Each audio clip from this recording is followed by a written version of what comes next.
اللہ نے فرمایا کہ دنیا میں 3 قسم کے لوگ ہیں۔ دنیا میں جو مذہب ہیں وہ کتنی قسم کے ہیں؟ 3۔ یعنی اسلام کے اگینسٹ جو ہیں، ایک تو ہیں یہودی، اور ایک ہیں عیسائی، اور ایک ہیں اہل کتاب کے علاوہ جتنے بھی مذاہب ہیں ان کو اسلام ایک ہی کیٹیگری میں رکھتا ہے۔ یہود و نصارہ الگ ٹائپ کے ہیں، اور یہود اور نصارہ کے علاوہ جو ہیں وہ الگ ٹائپ کے۔ قرآن کہتا ہے کہ ان میں اسلام دشمنی میں سب سے زیادہ یہودی اور باقی مشرکین ہیں، اور اسلام دشمنی میں سب سے کم جو ہیں وہ عیسائی ہیں، نصارہ ہیں۔ باقی مشرکین جو یہود و نصارہ میں سے نہیں ہیں وہ اسلام دشمنی میں آگے اس لیے ہیں کہ ان کے مذہب میں اور اسلام میں ڈسٹینس بہت زیادہ ہے۔ ہزاروں خداؤں کو مانتے ہیں، ہزاروں بتوں کو مانتے ہیں۔ اسلام دعوت دیتا ہے ایک خدا کی، پیغمبروں کو مانتے ہی نہیں ہے، کسی بھی پیغمبر کو نہیں مانتے۔ یہود و نصارہ جو ہیں یہ اسلام کے قریب ہیں، اس لیے کہ یہ پیغمبروں کے سلسلوں کو، آسمانی کتابوں کو، حلال و حرام کے کانسیپٹ کو بھی مانتے ہیں۔ یہ جنت جہنم کا بالکل وہی کانسیپٹ ہے جو ہمارا ہے۔ ان کی کتابوں میں بھی جہنم کے بارے میں وہی کچھ لکھا ہے جو ہماری آسمانی کتابوں میں لکھا ہے، جنت کے بارے میں وہی کچھ ہے جو قرآن میں لکھا ہوا ہے۔ جتنے تاریخی واقعات قرآن بیان کرتا ہے، قوم عاد کے، قوم سمود کے، قوم نوح کے، اور فرعون کے، یوسف علیہ السلام کے، یہ سارے واقعات ان کی کتابوں میں بھی ہیں، اور وہ نام بھی آپ کو ملیں گے۔ آپ نے انگریزوں میں دیکھا ہوگا ڈیوڈ، جوزف اور جیکب۔ یعقوب علیہ السلام کو کیا کہتے ہیں یہ لوگ؟ جیکب۔ اور سولمن اور اس طرح کے نام جو ہے نا، کنگ سولمن۔ لیکن ہندوؤں میں آپ کو، سکھوں میں آپ کو ایسے نام نہیں ملیں گے۔ تو ہونا یہ چاہیے تھا کہ یہود اور عیسائی اسلام کے سب سے قریب ہوتے ہیں، لیکن قرآن نے کہا ان میں یہودی سب سے بڑے دشمن ہیں مشرکین کے ساتھ۔ وجہ کیا ہے؟ وجہ ہے یہودیوں کی جیلسی، کیونکہ اللہ تعالیٰ نے اہل یہود کو نوازا بہت تھا۔ کل جو ہم نے سورت پڑھی تھی اس میں موسیٰ علیہ السلام نے ذکر کیا، اذ جعل فیکم انبیاء وجعلکم ملوکا، اے میری قوم اللہ کی اس نعمت کو یاد کرو، اس نے تمہارے اندر پیغمبر پیدا کیے اور تمہیں زمین میں بادشاہ بنایا، ملوک، بادشاہ بھی تمہیں میں ہوا کرتے تھے۔ وَآتَاكُمْ مَا لَمْ يُؤْتِ أَحَدًا مِّنَ الْعَالَمِينَ، تمہیں وہ کچھ دیا جو جہان میں کسی اور کو نہیں دیا۔ علم بھی ان کے پاس، دین کا علم بھی، دنیا کا علم بھی، لیکن ان کے اندر ایک تکبر پیدا ہو گیا۔ یہ کہنے لگے کہ قوم پرستی پیدا ہو گئی، یہ سمجھنے لگے کہ ہمیں جو اللہ نے اتنا نوازا ہے ہماری قومیت کی بیس پہ، حالانکہ اللہ نے نوازا تھا عمل کی بیس پہ۔ عمل چھوٹ گیا، اب یہ دعوے کہ ہم چونکہ یہود ہیں ہم جنت میں جائیں گے، ہم تو اللہ کے معاذ اللہ بیٹوں کی طرح ہیں۔ قرآن نے کہا کہ یہ تمہارے دعوے تمہارے خود ساختہ ہیں، تم نے پیغمبروں کا انکار کیا، پیغمبروں کو قتل کیا، خاص طور پر عیسیٰ ابن مریم کے ساتھ جو کچھ تم نے کیا، پھر تم نے محمد صلی اللہ علیہ وسلم کا انکار کیا۔ تو یہ اس خوش فہمی میں مت رہو کہ اللہ تمہارے ساتھ اب وہی معاملہ کرے گا جو پہلے کیا کرتا تھا۔ تو ان کو جیلسی ہوئی کہ ایک امی پیغمبر جو نہ لکھنا جانتے ہیں نہ پڑھنا جانتے ہیں، وہ قوم جو جاہل قوم تھی، عرب تو جاہل لوگ تھے، ان کو ہم اپنا باپ کیسے بنا لیں؟ سمجھ رہے ہیں؟ ان کو ہم اپنا امام کیسے بنا لیں؟ کل تک تو وہ ہم سے پوچھا کرتے تھے۔ اس حسد کی آگ میں بھڑکنے کی وجہ سے انہوں نے اسلام دشمنی میں سب سے زیادہ پہل کی ہے۔ تبھی آج دیکھیں نا کہ فلسطین پر قبضے کا دعویٰ اور حقدار عیسائی اپنے آپ کو نہیں کہتے، حالانکہ عیسائیوں کی بھی حکومتیں رہی ہیں، حضرت عیسیٰ علیہ السلام، حضرت مریم، یہ پوری تاریخ بیت المقدس کی وابستہ ہے عیسائیوں کے ساتھ، لیکن کوشش میں کون لگا ہوا ہے؟ یہودی۔ وجہ کیا ہے؟ وہ کہتے ہیں ہماری وہی خلافت جو پہلے تھی دنیا میں، اور بیت المقدس کے ذریعے ہم، یہ مرکز تھا پوری دنیا کا، تو یہ بیت اللہ کیوں مرکز بن گیا؟ مکہ مکرمہ کیوں مرکز بن گیا؟ ساری دنیا وہاں کیوں جاتی ہے، یہاں کیوں نہیں آتی؟ سمجھ رہے ہیں کہ نہیں سمجھ رہے ہیں؟ تو یہ جیلسی، حسد حسد حسد، جس کا نتیجہ یہ نکلا کہ وہ اسلام دشمنی میں سب سے آگے بڑھ گئے۔ اور قرآن کہتا ہے وَلَا تَجِدَنَّ أَقْرَبَهُم مَّوَدَّةً لِّلَّذِينَ آمَنُوا الَّذِينَ قَالُوا إِنَّا نَصَارَىٰ، اس کے برعکس جو عیسائی ہیں وہ دوسرے مذاہب کی نسبت اسلام سے سب سے زیادہ قریب ہے۔ وجہ کیا ہے؟ وجہ ان کے مذہب کی کچھ ایسی تعلیمات ہیں، ان تعلیمات نے ان کو ان برائیوں سے روکا ہے جو برائیاں یہود میں تھیں۔ بعض دفعہ مذہب میں کچھ ایسی چیزیں ہوتی ہیں کہ مذہب ان چیزوں کو بہت ہائی لائٹ کرتا ہے، تو اس سے کچھ خیر کی چیزیں آپ کے اندر رہ جاتی ہیں، غلط ہو کے بھی رہ جاتی ہیں۔ وہ چیزیں کیا ہیں؟ بِأَنَّ مِنْهُمْ قِسِّيسِينَ وَرُهْبَانًا، عیسائیوں نے نا ایک چیز خود سے ایجاد کی تھی اپنے مذہب میں، رہبانیت، دنیا سے بے رغبتی. جو جتنا زیادہ دنیا سے دور بھاگے گا اتنا ہی نیک ہوگا. اب یہ ابتدعوها، قرآن کہتا ہے خود گڑھا انہوں نے یہ فلسفہ، غلط تھا، لیکن بہرحال اس کا ایک فائدہ یہ ہوا کہ جب انسان کے دل میں دنیا کی لالچ ختم ہو جاتی ہے تو اس کے لیے حق کو قبول کرنا آسان ہو جاتا ہے، کیونکہ وہ ذہنی طور پر اس کے لیے تیار ہے پہلے سے. ہمارے والد صاحب ایک واقعہ بیان کرتے تھے کہ ہندوستان میں ایک پنڈت تھا یا کوئی ہندوؤں کا کوئی بڑا تھا، وہ عجیب عجیب کمالات دکھاتا تھا نا، شعبدے، یہ کر دیا، یوں کر دیا، ایسے میز کو اوپر اٹھا لیا، ہوتے نا شعبدے. مسمرزم کا بڑا وہ ہیپناٹائز ہوتا ہے، ایک مسمرزم ہوتا ہے، دماغ پہ قبضہ کر لیتے ہیں. تو ایک بزرگ گئے اس کے پاس اور ان سے بولا کہ یار یہ تیرے اندر یہ کمال کیسے پیدا ہوا ہے، تو چیزوں پہ توجہ مرکوز کرتا ہے، وہ چیز اٹھا لیتا ہے ٹھیک ہے نا. تو اس نے کہا کہ میں نے نا زندگی بھر اس کی کوشش کی ہے کہ اپنی خواہشات کے میں اگینسٹ چلاؤں، ہمیشہ میرا جو دل چاہتا ہے میں اس کے خلاف کرتا ہوں، کہ قوت ارادی مضبوط ہو جاتی ہے نا اس سے، جو میرا دل چاہے گا میں اس کے خلاف کروں، اس سے انسان کی قوت ارادی مضبوط ہوتی ہے. تو اس کا مجھے یہ فائدہ ہوا ہے کہ اس طرح جب میں کسی چیز پہ توجہ ڈالتا ہوں تو میرے ارادے کے ذریعے نا اس پہ کوئی ریز نکلتی ہوں گی. اب سائنٹیفک اس کی کیا حقیقت ہے تو اللہ ہی جانے. تو یہ میرے اندر ایک کمال پیدا ہو گیا، میں اپنی توجہ کے ذریعے ایسے چیزوں کو ہلا دیتا ہوں. ان بزرگ نے کہا اچھا تو یہ بات بتا، تو نے ہمیشہ اپنی خواہشات کی مخالفت کی؟ اس نے کہا ہاں. اس نے کہا تیرا دل چاہتا ہے اسلام قبول کرنے کا؟ اس نے کہا نہیں. انہوں نے کہا مخالفت کر رہا ہوں اپنی خواہش کی ٹھیک ہے، اب کیا کر؟ اور وہ مسلمان ہو گیا، اس نے کلمہ پڑھ لیا. تو اب اس کے اندر ایک خاصیت بہرحال پیدا ہو گئی تھی نا کہ آپ جب اپنی خواہشات کے خلاف چلتے ہیں تو جہاں اس کے نقصانات ہوتے ہیں وہاں ایک کوالٹی بھی تو پیدا ہوتی ہے نا. اسلام آپ کو خواہ میں اپنی خواہشات کے خلاف چلنے کے لیے نہیں کہتا. اسلام کہتا ہے ناجائز خواہشات چھوڑ دو، جائز کو پورا کرو. لیکن خواہشات کے اگینسٹ چلنے سے بہرحال ایک آپ کے اندر کمال پیدا ہوتا ہے، آپ کی قوت ارادی مضبوط ہوتی ہے. جو اپنے خواہشات کے غلام بنے ہوئے ہوتے ہیں ان سے دنیا میں کوئی بھی کام، ان سے 20 رکعت تراویح نہیں پڑھی جاتی، وہ گن رہے ہوتے ہیں ہر 2 رکعت، یار ہوگا کیا، کتنا ٹائم اور لگے گا. تو عیسائیوں میں کیا کمال تھا کہ رہبانیت. تو قرآن کہتا ہے اس رہبانیت کی وجہ سے ان کے دل نرم. عیسائیوں کی بھی اسلام سے بڑی بڑی دشمنیاں ہوئی ہیں، بڑی بڑی لڑائیاں ہوئی ہیں، لیکن ایک من حیث القوم، قومی سطح پہ قرآن بیان کر رہا ہے کہ دوسری قوموں کے نسبت یہ مذہب اسلام کے زیادہ قریب ہے. ایک وجہ تو یہ، دوسری وجہ یہ بھی قریب ہونے کی کہ عیسائی حضرت عیسیٰ سے پہلے کے تمام پیغمبروں پر ایمان رکھتے ہیں، صرف ایک نبی کا انکار کرتے ہیں، محمد صلی اللہ علیہ وسلم. اور یہودی حضرت عیسیٰ کے بھی منکر اور نبی کے بھی منکر، تو ان کا جرم عیسائیوں سے زیادہ ہے، تو اس لیے بھی وہ حق کے زیادہ قریب ہیں عیسائی. اور آج اچھا جو مکاریاں چالاکیاں یہودیوں نے کی ہیں وہ عیسائیوں میں نہیں ہیں، وہ عیسائیوں میں نہیں ہیں. ہٹلر نے عیسائیوں کو نہیں زیادہ چھیڑا تھا، وہ تو خود بھی عیسائی تھا. اس نے دشمنی کس سے کی تھی؟ یہودیوں سے. اس کا یہ نظریہ تھا کہ یہ فساد کی جڑ ہے.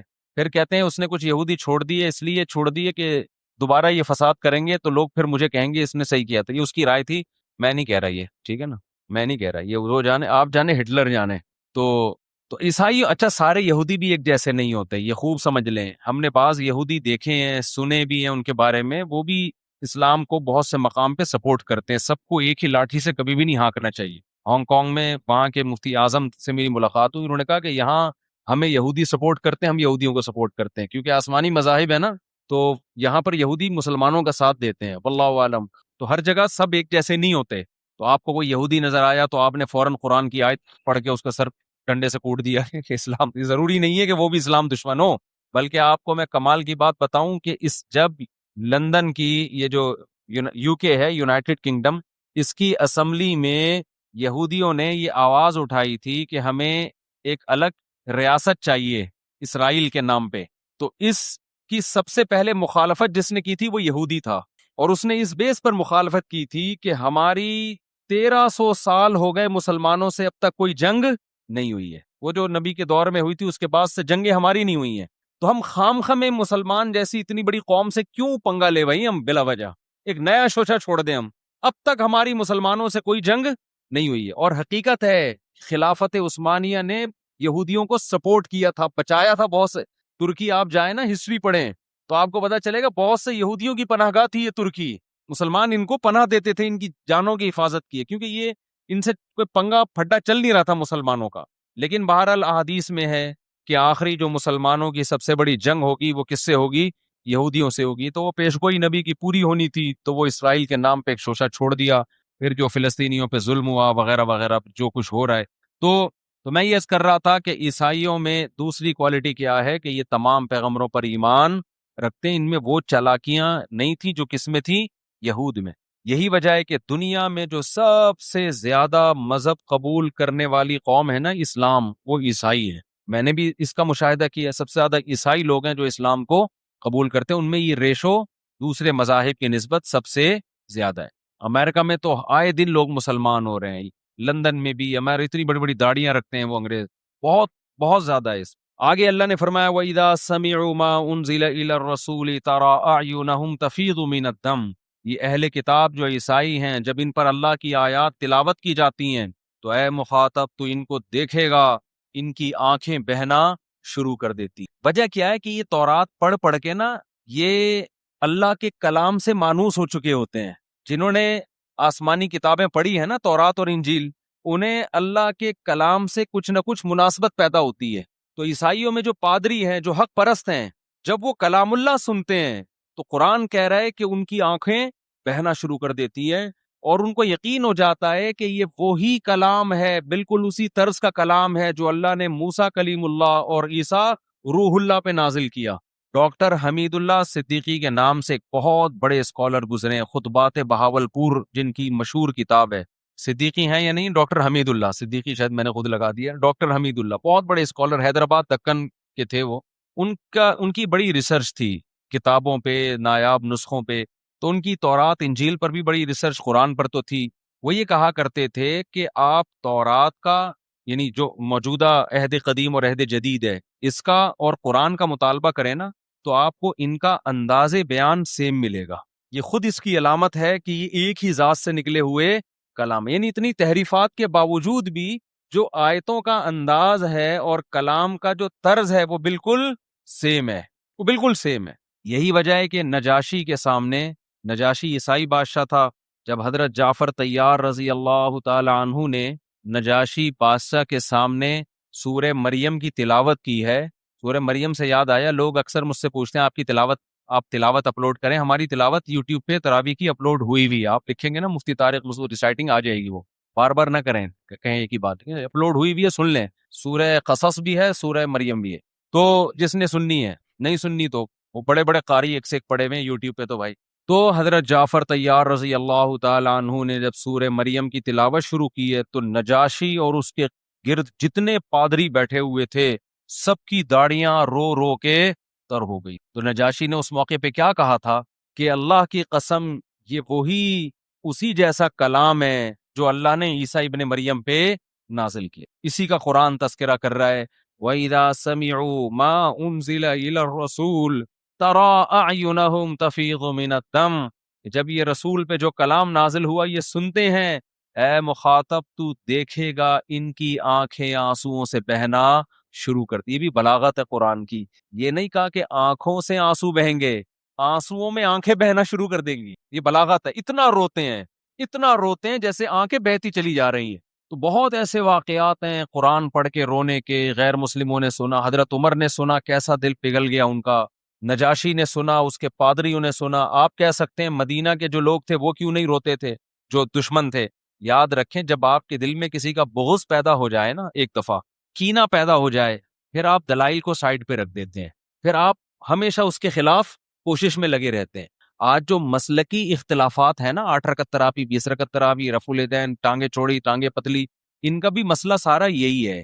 نام ہم سب قرآن و حدیث کا لگاتے ہیں لیکن سب کا مطلب اپنی ٹھڑک پوری کرنا ہوتا ہے کہ اپنے مسلک کی ٹانگ کو اونچا رکھو, دوسرے مسلک کو, ورنہ پتا ہوتا ہے کہ یار دلیل ادھر بھی ہے اور ادھر بھی ہے, لیکن اپنی والی دلیل کو دلیل کہنا ہے, دوسرے والی کو کہنا ہے 100% غلط.